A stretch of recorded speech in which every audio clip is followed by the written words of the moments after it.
Friends, हम जो Delhi gate है वहाँ से हम बाहर निकले हैं। बाहर की तरफ ये चट्टा गेट है जो दहली दरवाजे से रंगमहल चौक की तरफ मस्जिद वज़ीर ख़ान का अहाता शुरू होता है यहाँ से। ये देखिए, ये भी उसी तरह से है। और आगे देखते हैं हम, ये पूरा बाज़ार था दरमियान में। ये देखिए फ्रेंड्स, ये है मस्जिद वज़ीर ख़ान।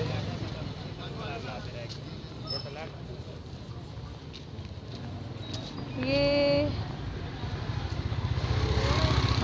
ये देखिए, ये रही जामे मस्जिद वज़ीर ख़ान लाहौर। आप सब देख सकते हैं। मैं थोड़ी सी दूर हूँ मस्जिद से और यहाँ तामीराती काम भी चल रहा है मस्जिद में।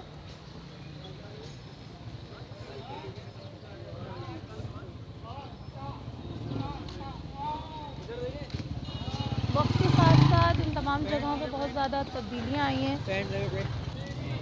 ये पूरे जो है बाज़ार हैं यहाँ पर, और